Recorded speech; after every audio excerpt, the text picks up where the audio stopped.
সালাতুত তারাওয়িহ, এটা আলাদা একটা আলোচনার বিষয়। সব দলিল আদিল্লাকে যদি আপনাদের সামনে পেশ করে যদি বলি প্রত্যেকটার বিষয়তে, তাহলে আলাদা একটা খুতবার প্রয়োজন। তবে আমি সেটাকে সামারাইজ করে আপনাদের সামনে বলছি। প্রথমেই আমরা বলতেছিলাম যে সালাতুত তারাওয়িহর ক্ষেত্রে বিভিন্ন হাদিসগুলোকে সামনে রেখে যেই মতগুলো রয়েছে তার একটা সামারাইজ আমি আপনাদের কাছে পড়েছি, যে 11 রাকাত, 13 রাকাত, 23 রাকাত, 36 রাকাত, 39 রাকাত, 41 রাকাত এবং লা নিহায়াতা, কত রাকাত সে নেই। সেটা হলো কি, ইমাম যতক্ষণ পড়ে ততক্ষণ, ইমাম সাহেব যতক্ষণ পড়ে ততক্ষণ তার সাথে পড়া।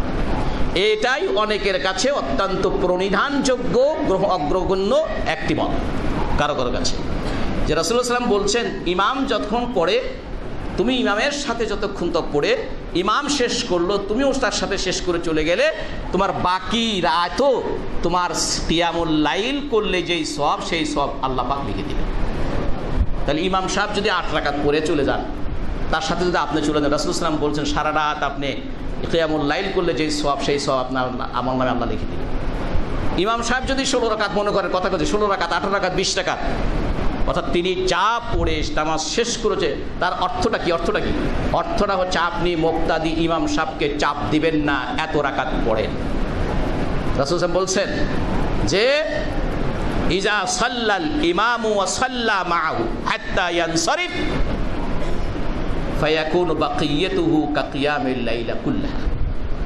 ইমামের সাথে যখন নামাজ পড়তেছেন, ইমাম যতক্ষণ পড়ছে ততক্ষণ পড়ছেন, ইমাম শেষ করে চলে গেছেন, তাহলে বাকি রাত কিয়ামুল লাইল করলে যেই সওয়াব তার নামে সেই সওয়াব আল্লাহ পাক বলছে আল্লাহ পাক লিখে দেবেন।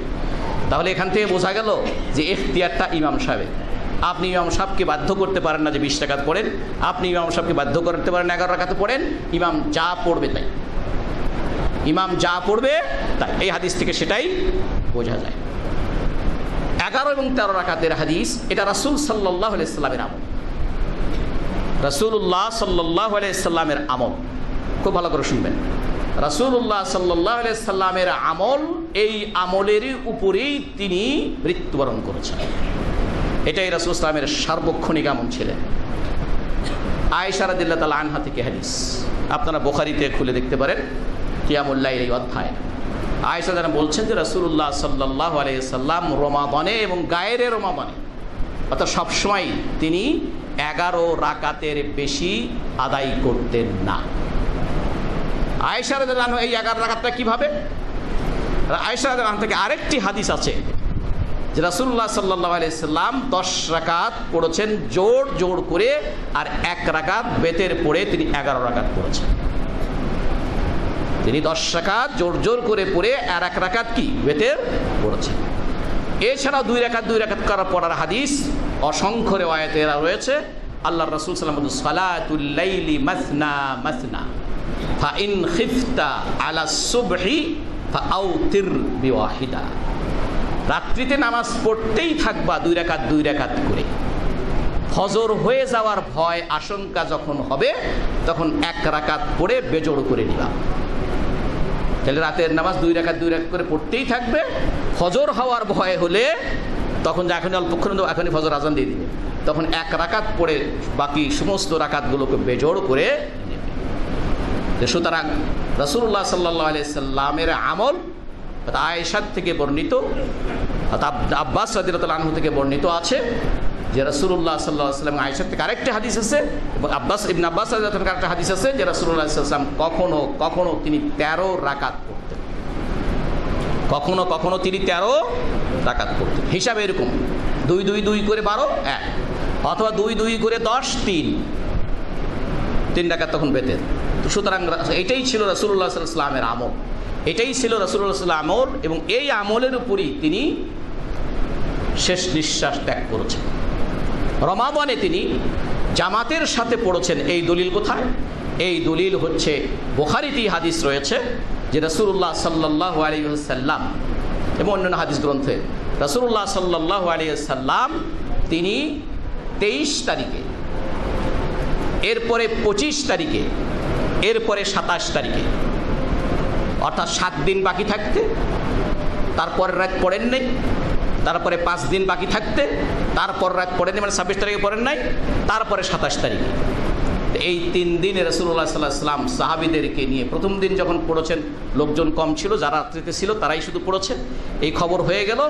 পরের রাতে রাসূল সাল্লাল্লাহু আলাইহি ওয়াসাল্লাম বের হলেন না, তারপরের দিন রাসূল সাল্লাল্লাহু আলাইহি ওয়াসাল্লাম আগের চাইতে বেশি লোক হলো, তারপরে আবার হলো, তারপরে সব শেষের দিন রাসূল সাল্লাল্লাহু আলাইহি ওয়াসাল্লাম দেখেন যে মসজিদ ভর্তি হয়ে গেছে।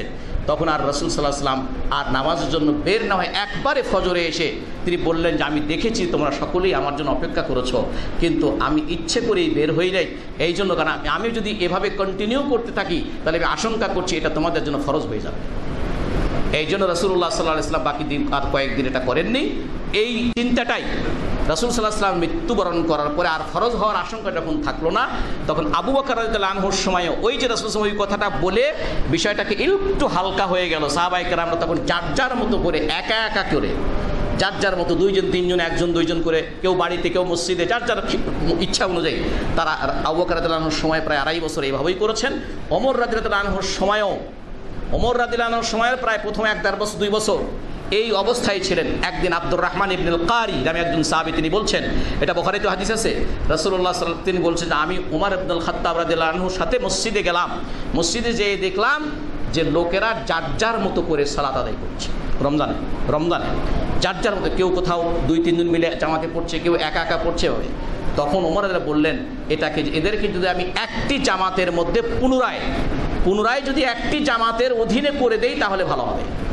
তিনি তখন বললেন উবাই ইবনে কাব এবং আরেকজন সাহাবী তামিম আদ-দারি, তাদের 2 জনকে 2 জায়গার জন্য নিয়োগ দিলেন। নিয়োগ দিয়ে বললেন যে তোমরা জামাতের সাথে পড়বে। এইখানে ওমর রাদিয়াল্লাহু আনহু থেকে বর্ণিত বিভিন্ন রওয়ায়াতে, তিনি কোন রওয়ায়াতে আছে সহিহ সনদে যে ওমর রাদিয়াল্লাহু আনহু তাদেরকে 11 রাকাত পড়ার জন্যই বলেছেন। আর কোন বর্ণনায় আছে যে তিনি কিছু বলেন না, ওই সকল যারা ইমামতি করেছেন তারা কখনো কখনো 23 রাকাত পড়েছেন বেতের সহ। এই 20 রাকাতের এইটা হচ্ছে এভাবে। তো সুতরাং এই সম্পর্কে রাসূলুল্লাহ সাল্লাল্লাহু আলাইহি ওয়াসাল্লাম নিজে তিনি 20 রাকাত পড়েছেন বা এরকম কিছু নেই। সাহাবায়ে কেরামদের মধ্যে থেকে বিষয়টি যেহেতু ছিল, এই জন্য 20 রাকাত আরও 3 রাকাত বেতের, এটাও সলাতিত তারাবির মাশরু, এটাও শরিয়াত সম্মত।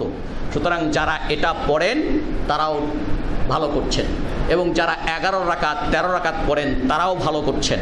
এবং রাসূলুল্লাহর আমল হিসেবে হাদা হুয়াল আফদাল, এটাই উত্তম। এরপরে ইমাম সাহেব যতক্ষণ পড়ে, এরপরে আপনি সারা রাত পড়েন, কোনো অসুবিধা নেই। আল্লাহ আমাদের সকলকে এই কথাগুলো বোঝার তৌফিক দান করুন।